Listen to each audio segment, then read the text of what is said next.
tomorrow, President Biden's due to embark on a 5-day trip to Europe. His message to European leaders?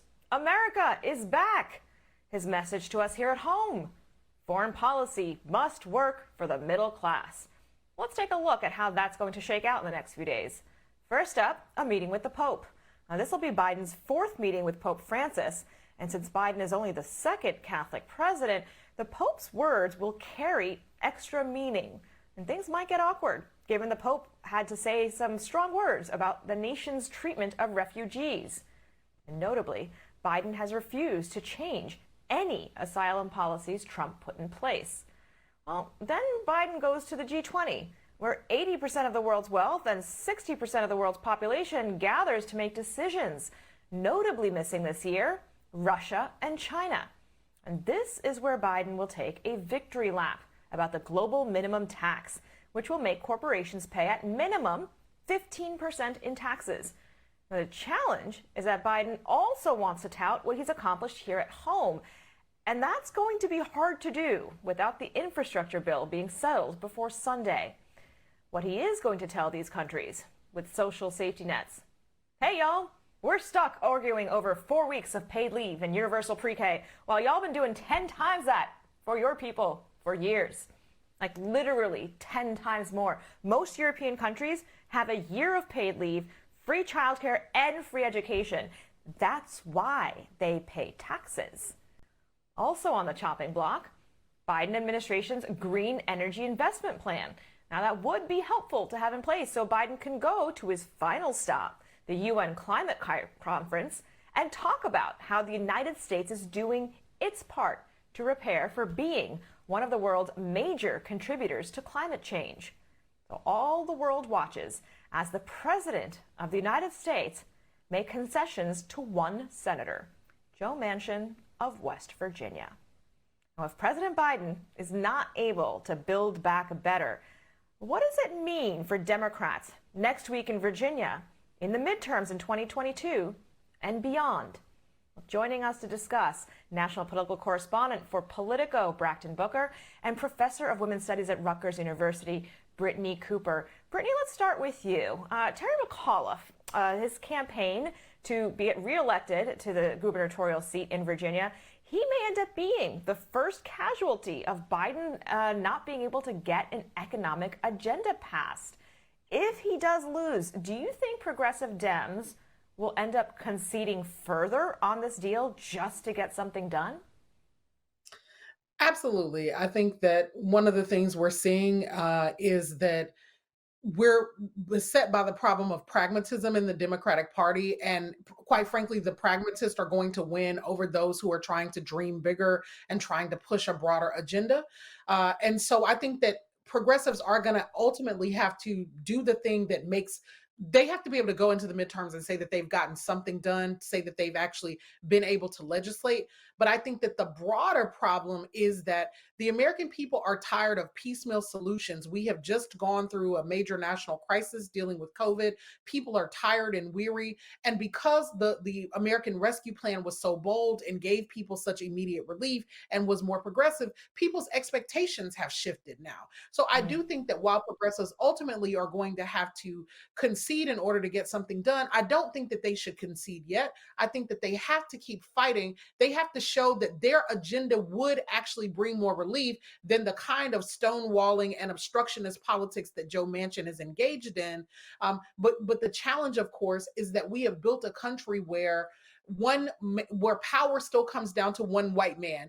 Typically, for the past decade, it has been Mitch McConnell. Now it is Joe Manchin. But in every case, it is white men who ultimately put their particular specific desires for power and their own personal interest above the needs of the country. And that speaks to a kind of moral bankruptcy on the part of conservatives, on the part of white men who trend conservative like Joe Manchin does. And I think that progressives also have to be telling a different story about that, because if they can't inspire folks to get out to the polls again, if people go to the polls next year and feel like nothing changes even when we give you both houses of Congress and the presidency, then this will be the death knell of progressive politics, at least for a generation. So the pandemic absolutely changed expectations, as you mentioned. We're technically not out of the pandemic, so why give up on the ambition so quickly? Brakkton, let's bring you in on that. Well, I think the progressives are the ones that are saying like we're not giving up on this. This is what candidate Biden, now President Biden, campaigned on throughout 2020 when folks were struggling, when his campaign was struggling. It was the progressives who came and helped him get across the finish line. And progressives are like, what? Like, so now we're going to turn our backs because it got a little tough, and we got you know, as Ms. Cooper alluded to, this one white guy in the Senate that's like blocking everything that we're trying to do. So that's what you're seeing in the House with the Progressive Caucus. They're like, no way, we're not giving up all this leverage that we have because we know that you want to get the physical infrastructure bill passed. We're not going to vote on that until you make sure that humans in America are actually taken care of and make sure that we can rewrite this social safety net. So I think the progressives actually have a stronger hand to play. Clearly, the president wants to get something done before he gets on this plane and goes overseas, and certainly wants to get something done before the two elections, both in Virginia and New Jersey next week. But I mean, really, I think the longer time frame is you got to get something done by the end of this year, because you can't go into 2022 without having some major legislative win to help you push through 2022, the midterms. Brittney, how does a president go to Europe and not only have trying to come back on climate change and all the green energy things, but suddenly have to walk around while the basic social safety net in America is under question once again? I mean, here's the thing, that's always been true for America. These other countries have been more progressive than us forever, and so America has always had this kind of arrogance to say we were the best country in the world while leaving our people behind. That actually is status quo. I think that really what Biden is doing, though, our standing in the world has gone down largely because of Trump, and we actually and here's the thing, he can't let the domestic agenda dominate, because then that leaves us open to all kinds of challenges in a foreign context, in a foreign policy context. And Biden is the foreign policy guy. And so he does have to kind of build up this goodwill. He does have to, let folks know that he is in charge and that he is fighting for this agenda. And so I think that that's just part of the work. And I actually get a little bit afraid when domestic policy takes up so much space Mm-hmm. that we're not thinking about how we are being positioned in the world, right? How we are being positioned relative to other powers.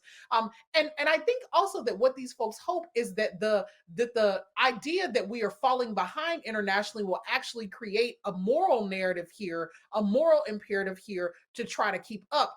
But the reality is, though, that the Democratic Party has got to figure out what they're going to do about Joe Manchin and how they're not going to be cowed. And it's time to take the gloves off. And so I think Brakkton is right that we've got to use the leverage that we have, which is to say that he doesn't get the thing he wants if we don't get some of the things that we want.